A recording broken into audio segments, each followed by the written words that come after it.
नमस्कार, तेजस्विनी कार्यक्रम में आप सबका स्वागत है। मैं हूं ममता चोपड़ा। हमारे देश की गौरवशाली सांस्कृतिक विरासत की आत्मा बसती है लोक संस्कृति में, लोक गीतों में, लोक नृत्य में। बहुत से ऐसे कलाकार हैं जो इस लोक संस्कृति को बदलते वक्त की चुनौतियों से बचाकर इसे सहेज कर आगे बढ़ा रहे हैं, और बहुत से कलाकार ऐसे भी हैं जिन्होंने इसे लोकप्रियता की नई ऊंचाइयां भी दी हैं, जो कहीं ना कहीं इस लोक संस्कृति का चेहरा भी इसके रूप में भी पहचाने जाते हैं। और हमारे साथ आज की तेजस्विनी एक ऐसी ही कलाकार हैं। आप गाती भी हैं, आप एक्टिंग भी करती हैं, आप डांस भी करती हैं, और आप राजस्थानी लोकगीत के चेहरे के तौर पर भी जानी जाती हैं।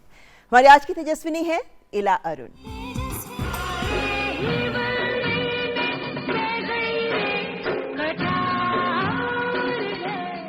राजस्थान के लोकगीतों पर सजती ये आवाज है इला अरुण की।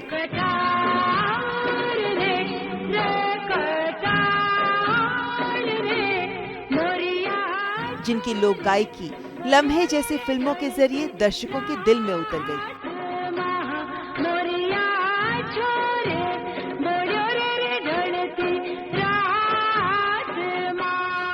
उनकी दमदार आवाज और गायकी की शैली से सजे कितने ही गीत लोकप्रिय हुए।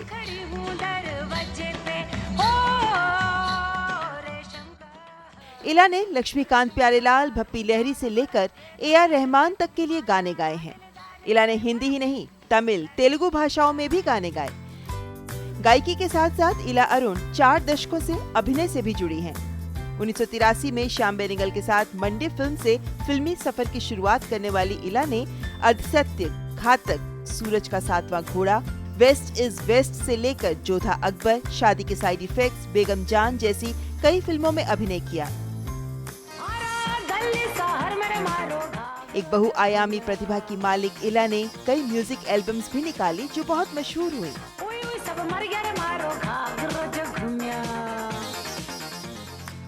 टीवी पर भी कई रियलिटी शोज, धारावाहिकों में काम कर चुकी इला अरुण रंगमंच से भी बखूबी जुड़ी हैं और लेखिका भी हैं। तो शादी कर लो, मैं इस तरह की सांड की हरकतें अब इस घर में बर्दाश्त नहीं करूंगी। इला कई नाटकों का अडैप्टेशन कर चुकी हैं, कई अपने नाटक भी लिख चुकी हैं। नृत्य, गायकी, लेखन और अभिनय के जरिए दर्शकों के दिल में अपना खास स्थान बना चुकी इला अरुण है हमारी आज की तेजस्विनी। तो आइए करते हैं मुलाकात इला अरुण से। इला जी, बहुत बहुत स्वागत है आपका Tejaswini. Thank you very much. आपने इतने खूबसूरत प्रोग्राम में मुझे बुलाया, और आपके दर्शकों को और मेरे दर्शकों को भी मेरा प्रणाम।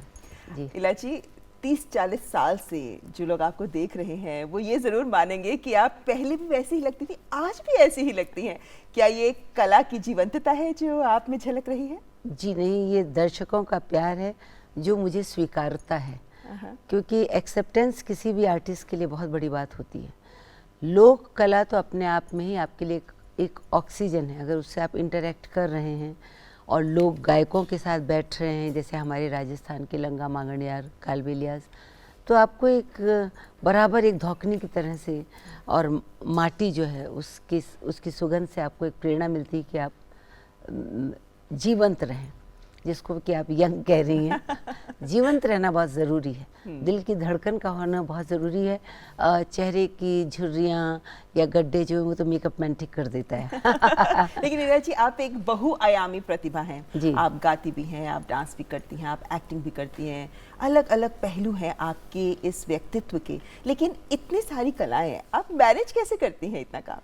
एक जो सबसे बड़ी चीज़ है जिसका जिक्र आपने नहीं किया, और वो है कि मैं लिखती बहुत हूँ, वो लोगों को नहीं पता है। तो 10 नाटकों का मैं रूपांतर कर चुकी हूँ, एडेप्टेशन, और 4 मूल नाटक में लिख चुकी हूँ।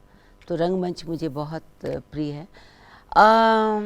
मैनेज हो जाता है अगर आपको फैमिली सपोर्ट मिले, अगर आपकी कुछ आदतें आलस से भरी ना हो, समय निकालना पड़ता है। जैसे कि मैं सुबह 4 बजे उठती हूँ, सूर्य की पहली किरण से उठिए और उसके बाद सूरज के दर्शन करिए। तो अच्छा इला जी, आप अपने आप को रेगिस्तान की बेटी कहती हैं। आप जोधपुर में आपका जन्म हुआ, जयपुर में पली बड़ी। कह सकते हैं कि राजस्थान की संस्कृति की सौंधी महक में आपने सांस लिया है। किस तरह अपने आप को कनेक्ट करती हैं, अपना जुड़ाव परिभाषित करती हैं आप राजस्थान के साथ? मैं बार बार कहती हूँ कि उस ज़मीन का, उस धरती का मुझ पे आशीर्वाद है, क्योंकि मैं किसी भी लोक गायक या लोक नर्तक या ये परंपराओं वाले जो हमारी फोक कम्युनिटीज़ हैं उनकी तो बेटी हूँ नहीं। मैं तो एक आम आदमी की लड़की हूँ। पर वहाँ की मट्टी में, वहाँ के उत्सव में, उनके फेस्टिवल में, वहाँ की मतलब हर चीज़ में संगीत जो है वो बहुत महत्वपूर्ण एक अपना रोल अदा करता है।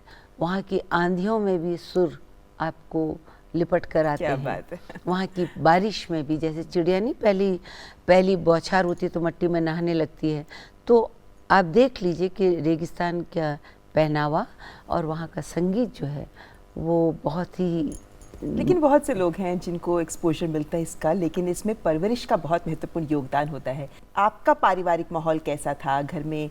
किस तरह माता पिता ने आपको इस संस्कृति से रूबरू करवाया? नहीं, क्या होता है इसके, अगर उसको मजाक में लिया जाए तो जब बहुत बच्चे होते हैं तो माँ को पता ही नहीं होता है कि एक बच्ची बैठ के धूल फांक रही है, यू नो। तो we are 7 sisters and 2 brothers। उन्होंने और वो भी मध्यम वर्गीय, तो उनका, मेरी माँ को तो ये श्रेय जाता है कि वो लड़कियों से घबराई नहीं और उन्होंने एक एजुकेशन देना बहुत ही उसको महत्वपूर्ण हिस्सा माना। उस समय तो ये था ना कि हर लड़की की बस जल्दी से बीए करो, एक डिग्री पकड़ लो ऐसे और फिर शादी कर दो। तो उन्होंने हर को कहीं ना कहीं, कोई सितार बजा रहा है, कोई शास्त्रीय संगीत सीख रहा है, कोई कथक सीख रहा है, वो, पर उनका एक ये भी था कि आप कला को ना दाल में नमक की तरह रखें। मैंने तो ज़िंदगी भर टेबल बजा बजा के गाया, कोई साज या वाद्य मुझे नहीं मिला था, बट आई थिंक उन्होंने एक स्पेस दिया, आपका गला रोका नहीं। पर हमारे माँ बाप के पास इतने संसाधन नहीं थे कि वो सब बच्चों को कहते जाओ भाई तुम इसमें चले जाओ। फिर भी मैं नेशनल स्कूल ऑफ ड्रामा गई, क्योंकि पहले मैंने, वो कहती थी खुद करो, मुझे स्कॉलरशिप मिली थी संगीत नाटक एकेडमी से, और I went to do this special course, short term course, जिसको अलकाजी साहब ने ही अच्छा, लिया। क्या बात है। तो ये इस तरह से रास्ते बनते गए, पर मन में एक उमंग होनी चाहिए और घर में एक प्रोत्साहन होना चाहिए, वो जो बच्चे को आगे बढ़ा मिला, सके। जो बहुत अच्छी बात है। जी। इला जी, आप के अगर गायकी की बात करना चाहें तो बात करने से पहले अगर आपका गाना सुनना चाहें। So I was first introduced to music by my, हमेशा हर प्रोग्राम में कहती हूँ, माई सर्वेंट रघुनाथ। तो मम्मी जो है वो साइकिल पे भेजती थी, और वो पगड़ी वगड़ी बांध के, बड़ी बड़ी उसकी मूछें थी, वो मुझे लेके जाता था और वो बिंदास अपना गाता था। बाद में मुझे रियलाइज़ हुआ कि मेरी गायकी में मर्दानापन रघुनाथ की वजह से आ गया, क्योंकि वो कहीं भी पिच पे आगे ले जाता था और फिर छोड़ देता था, और फिर उसकी साइकिल हाँ, मैं चलती वही रही। पूछना भी चाह रही थी, क्योंकि आपकी एक आवाज़ ऐसी है जो लोक रंग में रची हुई आवाज़ है, तो यानी ये शैली आपकी बन गई, आपने विकसित नहीं की, आपकी बन गई। कुछ लोग जो हैं वो कहते हैं कि हस्क को डालना तो वो मशीनों पे करते हैं, हमें डस्ट ने हस्क डाल दी। और उनका जो गाने का एक उन्मुक्त तरीका था। तो पहला एक मैं आपको सिर्फ रघुनाथ का ही बता देती हूँ कि जब वो मुझे ड्रॉप करने जाता था वो ऐसे ही गाता था। माफ़ करें, उम्र का लिहाज करें, मैं गा रही हूँ। और छोटी सी लुगाई थारो देवर लागू छू, थारो मुंडो तो दिखा दे, मुँह कहीं लेर बाजू चूर दादा भाई लेर बाजू छू। फिर वो साइकिल चलाता रहता था। फिर ओरा रता ता ता ता गुलगुलाम खार आऊं लोर थारी पोली माँ पटेलन तोरण मार जाऊं लो, दादा भाई मार जाऊं लो। सही है क्या बात, बहुत खूबसूरत। फिर जब ये गेहूं बीनने वाले आती थी तो गेहूं बीनती थी, तब बोरे के बोरे आते थे। आपसे मैं पहले इंट्रोडक्शन कर चुकी हूँ, परिवार बड़ा था तो ड्रम्स को भरा भरा के रखा जाता था। फिर वो बेचारी जब गाती हैं तो उनका वो छाजला भी चल रहा है, बोर हो जाती थी, आपस में गाती भी रहती थी, बीच में उठ के नाच भी देती थी। उसमें था और चटली रोनगी नोरा हे बालमा रसना सेणी में लुट गयो रहा, हे बालमा मारा काना रो झुमको रहा, हे बालमा रसना सेणी में टूट गयो रहा, हे बालमा, हे बालमा, हे बाल। It was like that. क्या बात, बहुत ही खूबसूरत। Thank you. इला जी, आपके गायकी के सफर की बात करना चाहें, क्या कभी आपको इस बात का भी मलाल रहा कि आपकी इतनी जोरदार आवाज रही, लेकिन एक तरह के गीतों तक ही, बॉलीवुड की अगर हम बात करते हैं, तक ही आपके आवाज को अवसर मिले, जबकि बहुत कुछ और भी कर सकती थी आप, नहीं और कर किया भी बाद में आप? देखिए, बॉलीवुड इमेज पे चलता है। एक बार जब बात आ गई तो डोंट फॉरगेट, मेरा पहला गाना कितना खूबसूरत था। बहुत कम को ऐसा चांस मिलेगा कि हमारे भारतवर्ष की इतनी, मतलब कोकिला लता जी के साथ आपको लम्हे में मौका मिल जाए।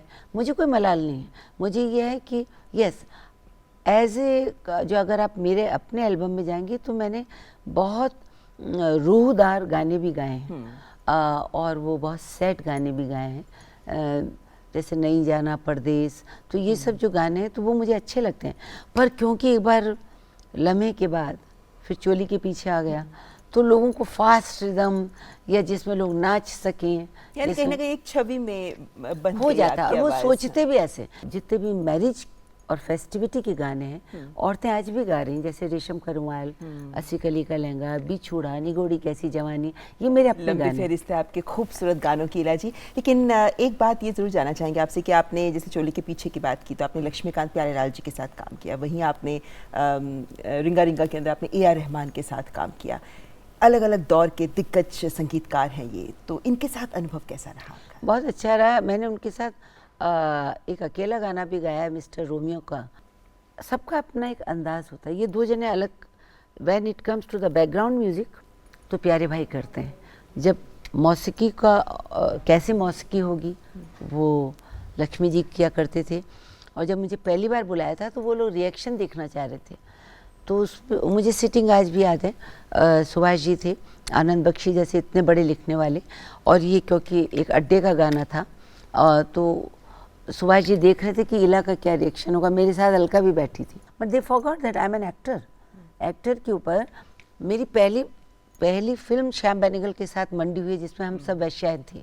तो हमारा काम है किरदार करना। कभी मैं पॉलिटिशियन हो सकती हूँ, कभी मैं स्टॉक मार्केट में हो सकती हूँ, कभी मैं सोशल वर्कर हो सकती हूँ, कभी मैं, तो ऐसे ही सिंगर का भी काम है।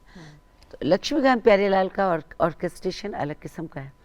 रहमान जी एक सोलो आदमी हैं जो पहले साउंड को डिज़ाइन कर लेते हैं, और he is emphasis is more on sound, और फिर वो आर्टिस्ट को छूट भी देते हैं। वो जानते हैं कि इलाकों को बुलाया तो इनकी मतलब विशेषताएं कहेंगे लोग, पर मैं कहूँगी ही नोज़ माई वीकनेसेस। कमज़ोरी जानते हैं कि यहाँ तक नहीं जा सकती, यहाँ तक जा सकती हैं, and he gives you that छूट।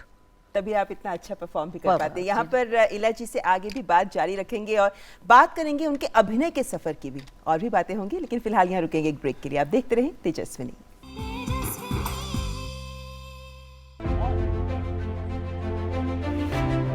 Thank you Corona warriors. बेटे आप लोग जल्दी से घर जाओ। Thank you sir. हाँ बेटा जाओ, घर जाओ। पूरी मेडिकल कम्युनिटी खड़ी है आपके लिए ढाल बनके। हम हैं कोरोना वॉरियर। मैं हूँ कोरोना वॉरियर। मैं हूँ कोरोना वॉरियर। हम हैं Corona warrior. Thank you Corona warriors. Thank you शुक्रिया, good job. Thank you Neha, stay safe. Thank you Corona Warriors for saving us.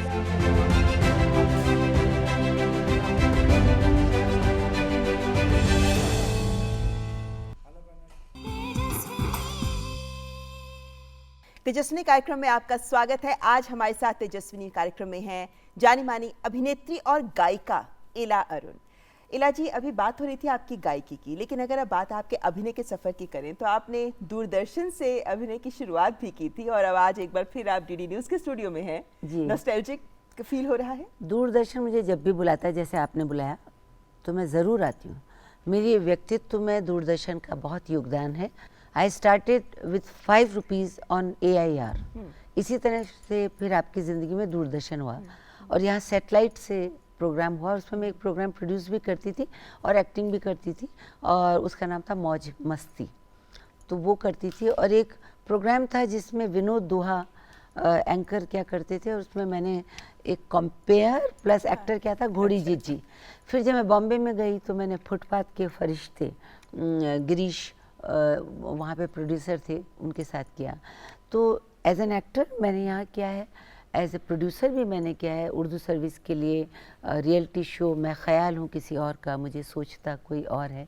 तो दूरदर्शन मेरी ज़िंदगी, और जब भी बुलाया चाहे न्यू ईयर का प्रोग्राम करने के लिए मैं बड़े प्यार से आती हूँ, just like going back to your roots and your home. बहुत प्यारी बात कही आपने। लेकिन एक बात बताइए, अभिनय पर में कदम रखने से पहले, जैसे आप भी कभी एक सामान्य लड़की ही रही होंगी जब आप जयपुर में थी, आपके भी सपने रहे होंगे, वो कौन सा मोड़ था ज़िंदगी का जब आपको प्रोफेशनली आगे बढ़ने का मौका मिला और आपको शोहरत की राहें आपके लिए खुल गई? अवसर अगर आता है तो उसको गंवाना नहीं चाहिए।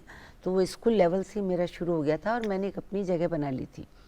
तो संगीत नाटक एकेडमी ने मुझे स्कॉलरशिप दी और नेशनल स्कूल ऑफ ड्रामा में मुझे शॉर्ट टर्म कोर्स करने के लिए भेजा, और मेरी ज़िंदगी में इब्राहिम अलकाजी साहब आ गए। तो कहते हैं कि आपके पास हुनर हो सकता है, पर जैसे कहते हैं ना, हीरे की परख जौहरी को, या तराशने वाला तो कुम्हार जब मट्टी को तराशता है तभी एक शेप बनती है, चाहे वो 6 महीने का कोर्स हो। बहुत लोग भाग्यशाली नहीं हो, 3 साल का कर रहे हैं वहाँ पे। टीचर कौन है, किसके हाथ के नीचे से आप निकले, ये मुझे अवसर मिला, और उसने मुझ में ये कीड़ा पाल दिया कि अगर अलकाजी साहब तक पहुँच गई हो तो तुम्हें थिएटर करना होगा। और मैं आपको बहुत गर्व से बताती हूँ कि बिना किसी सपोर्ट के हमारी जो नाटक की संस्था है सुरनाई, जब मैं बॉम्बे गई तो मुझे लगा कि यार कैसे अपनी पहचान बनाएं। लोग आजकल कहते हैं पेज 3 पे दिखना चाहिए, इस पार्टी में दिखना है। नो, काम बोलता है, काम ही बोलता है। तो मैंने इला जी, आपने मुंबई की बात की, ये दिल्ली से मुंबई की ट्रेन कैसे पकड़ी? बम्बई सिर्फ थिएटर के लिए जाना या अपने आप को ये सोचना कि मैं फिल्म में कर सकती हूँ, वो दौर उसको तोड़ा था शबाना और जया जी ने, जब सीधी सादी चेहरे वाली लड़कियां आने लगी थी। पर film was not in my mind.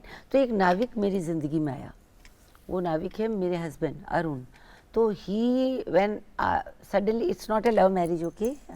तो जब when Arun came and when ये डिसाइड हुआ कि हम मदर की तरफ से ऑफर था कि हम मतलब शादी हो, तो हम दोनों के लिए हमने सोचा कहाँ जाएं, जहाँ पे मेरे करियर पे, and hats off to Arun who understood कि ये तो पागल लड़की से शादी कर रहा हूँ, और जो भी कलाकार होता है हाफ मैड होता है, तो ये मैं मुसीबत में जा रहा हूँ। तो ये डिसाइड हुआ कि समुद्र अरुण के लिए भी ठीक है बिकॉज ही इज़ अ शिपी, और मेरे लिए भी ठीक है बिकॉज वहाँ पे ज़्यादा अपॉर्चुनिटी थी। तो हमने डिसाइड किया हम बॉम्बे जाएंगे, और बॉम्बे इसलिए नहीं जाएंगे कि फिल्म में कुछ बनना है, इसलिए जाएंगे कि वहाँ बहुत कुछ चीज़ें हैं। दिल्ली तो हो नहीं सकता था, once I got married to him. तो बॉम्बे हमने तलाश किया और हम बॉम्बे गए, और फिर बहुत लोग अच्छे अच्छे लोग ज़िंदगी में आते गए। कल्याण जी भाई आए, वेरी गुड फैमिली फ्रेंड्स, उनके साथ एक्सपोजर मिलना बहुत ज़रूरी होता है, पर अच्छे लोगों से जुड़ाव, अच्छे काम। फिर मेरी मुलाकात हुई जेनिफर से। जेनिफर सब जानते हैं, शशि कपूर की वाइफ हैं, पृथ्वी थिएटर बन चुका था। उनको मैंने कहा कि I want to do something, और पहला प्रोग्राम जो मैंने वहाँ किया, आप मानेंगे नहीं, आई टुक 40 आर्टिस्ट। तब तक ये Rajasthan zone, western zone, eastern zone, ये कुछ जोन नहीं थे। अच्छा। पहली बार 40 आर्टिस्टों को लेके मैंने पृथ्वी में परफॉर्म किया, बिना माइक के गाया। उसी दिन बारिश आ गई, आंधी आ गई, तो मैंने जेनिफर से कहा, और लाइट चली गई, तो मैंने कहा कि कैसे करेंगे, I can't do, there is no light. तो उन्होंने मेरी तरफ देखा, बोला तुम गांव का संगीत, लोक संगीत लाई हो, वहाँ बत्ती है, वहाँ लालटेन होती है, तो करो, मैं आऊँगी। हमने दरवाजे खोल दिए, हम वहाँ किया। So I got such people like Jennifer, Shyam Benegal, Govind Nihalani, Vijaya Mehta, इतने अच्छे अच्छे लोग जो आपको पहले बताते थे कि तुम पहले अपने पैरों पर खड़ा होना सीखो, ज़मीन से जुड़ी रहो, अपनी रियलिटीज़ को सामने रखो। तो हम कभी बहाव में बहे नहीं। लेकिन इला जी एक बात बताइए कि आप एक एक्ट्रेस भी हैं, गायिका भी रही हैं और आपने स्टेज पे बहुत काम किया है, अभी भी कमानी में आपका एनएसटी फेस्टिवल में प्ले हुआ है। ये एक छवि है आपकी जनता के सामने, इस छवि के पीछे छिपी हुई असली इला अरुण कैसी हैं? बहुत संवेदनशील है समाज, क्योंकि औरत हूँ, औरत का रिस्पेक्ट करती हूँ, औरत की भावनाओं को प्रकट करने का जब भी मौका मिलता है, और जो कि मुझे थिएटर में ज़्यादा मिलता है क्योंकि मैं लिखती हूँ, और हेनरी गिब्सन के नाटकों को मैं राजस्थान की पृष्ठभूमि में या कहीं भी ले जाती हूँ, तो औरत, तो ये इला अरुण बच्ची भी है। अगर मुझे इस बात का अफसोस है, लास्ट बात मैं कहना चाहूँगी कि कई बार लोग कहते हैं आपको अवार्ड नहीं मिला, ये नहीं मिला, मैं कहते हैं मुझे अवार्ड मिल चुका है। वो अवार्ड क्या है? जनता का प्यार। इला जी यहाँ पर आपसे कुछ रैपिड फायर क्वेश्चंस पूछते हैं, उनके जवाब आपसे लेते हैं। क्या आपको ज़्यादा पसंद है, टीवी में काम करना, फिल्मों में काम करना या फिर स्टेज? स्टेज। आपको कौन से गीत गाने ज़्यादा पसंद हैं, लोकगीत या फिर फिल्मी गीत? लोकगीत पहले, फिर फिल्मी गीत। आपको अपना गाया हुआ कौन सा ऐसा गीत है जो बहुत ज़्यादा पसंद है? मोरनी सबसे ज़्यादा पसंद है, और पॉपुलरिटी में ऑफ कोर्स चोली, पर मेरा अपना गाना दिल्ली शहर में मारो घाघरो जो घूमियो। जी। आपने इतने सारे रोल किए हैं, कौन सा ऐसा रोल है जो आपने किया है और आपके दिल के बहुत करीब है? हाँ, वेस्ट इज़ वेस्ट में मैंने ओमपुरी की पहली वाइफ का जो रोल किया था वो मुझे बहुत अच्छा लगा था, और बेगम जान में मैंने जो एक अम्मा का रोल किया वो मुझे बहुत, पर मुझे रोल अच्छे मिले हैं। तो मैं एक, पर I can not forget Jodha Akbar. Jodha Akbar is very close to my heart. Okay, आपने इतनी एल्बम्स भी रिलीज़ की हैं, इनमें से कौन सी सबसे ज़्यादा पसंद है आपको? कहना मुश्किल है, आप कैसे कहें। मेरी मम्मी कहती थी 7 लड़कियां हैं तुम्हारी, अगर इस जैसे उंगलियां होती हैं ना, तो इसको काटो वो तो भी खून निकलेगा, इसको काटो। मेरे हर एल्बम मुझे बहुत पसंद है। क्यों? क्योंकि मैंने ही लिखा है, मैंने ही कंपोज किया है। तो वैसे दिल्ली शहर में मारो घाघरो जो घूमो मुझे बहुत। और आपके फेवरेट सिंगर कौन है? लता जी और आशा जी। क्या बात। दोनों। और आपने इतने संगीतकारों के साथ भी काम किया है, तो पसंदीदा संगीतकार? ये कहना मुश्किल होगा। हर संगीतकार ने अपनी अपनी जगह एक मुझ में कुछ डाला है। I can be ungrateful, they are all very good, क्योंकि सेलेक्टेड लोगों ने ही, जिनके पास एक दृष्टि थी, उन्होंने मुझे बुलाया और मुझे भरपूर मौका दिया। और आपका प्रेरणा स्रोत कौन है जिंदगी में? राजस्थान खुद। अगर आप कहेंगे मेरा मनोबल कौन है, तो अरुण, मेरे हस्बैंड, क्योंकि औरत को स्पेस चाहिए। यानी आपकी सफलता के पीछे आपके हस्बैंड का बहुत इंग्लिश में तो कहते हैं कि there is a woman behind every successful man, there is a man as far as I am concern. इस मुकाम पर एक ख्वाब। भगवान ने मेरे सब सपने सार्थक किए हैं, पर मैं ये ख्वाब मेरा ये है कि हिंदुस्तान की हर औरत जो है वो अपने लिए बोल सके। अगर मैं उनकी आवाज़ ना बनूं, वो खुद उनकी एक आवाज़ बने, ये मेरा ख्वाब है। बहुत बढ़िया। यहाँ पर इला जी जाने से पहले आखिर में आपसे कुछ चंद पंक्तियाँ और सुनना चाहेंगे? मैं यही कहूँगी, आपके इधर भी इलेक्शन हो रहा है, उधर भी इलेक्शन हो रहा है, and I am a non political person, पर मैं कहूँगी कि जिस वक्त मैंने ये 7.5 मिनट का गाना लिखा था, दिल्ली शहर में हमारे घाघरो जो घूमियो, तो लोगों ने शायद उसको सिर्फ चोली का एक्सटेंशन माना, पर ये बात करता है औरत की डिग्निटी, औरत की। अगर औरत में दम हो तो फूलन देवी को भी टिकट मिल गया था। तो ये जो हमारा घाघरा, ये वस्त्र नहीं है, ये अस्त्र है। दिल्ली शहर में मारो घाघर जो घूमियो, ए घूमियो, ए घूमियो, ए घूमियो, ए घूमियो, ओए ओए समर गर मारो घाघर जो घूमियो, ए घूमियो, ए घूमियो, ए घूमियो, हे घूमियो। थी मैं खेत में खड़ी, खा रही थी ककड़ी, उनकी लाल पकड़ी जो मारी बाँ पकड़ी, मैंने गुस्सा गणवाया, मैंने मारी लकड़ी, उन्हें मुझे घुमाई, मैंने क्या देगा, तू कहीं बोली, तू कहीं बोली, अरे दूर हट जा रे छोरा, दूर हट जा, दूंगी मैं थने ऐसा धचका, दूर हट जा रे पैर, दिल्ली शहर में मारो घाघरो जो घूमियो, ए घूमियो, ए घूमियो, ए घूमियो, ए घूमियो। So that's what you have to do. Thank you. बहुत बढ़िया, बहुत बढ़िया। बहुत अच्छा लगा आपसे बात करके इला जी, और जिस तरीके से आपने ज़िंदगी में जो जो मिला उसको एक अवसर मानकर उसमें अपना बेहतरीन दिया, और आज आप इस मुकाम पर खड़ी हैं। उम्मीद करते हैं कि आने वाले वक्त में भी आप जो भी कार्य कर रही हैं वो दर्शकों को यूं ही लुभाता रहेगा। बहुत बहुत शुक्रिया हमसे बात करने के लिए। Thank you very much. तो ये थे हमारे साथ इला अरुण। आज के तेजस्विनी कार्यक्रम में बस इतना ही। अगले हफ्ते फिर होगी मुलाकात एक और तेजस्विनी के साथ। नमस्कार।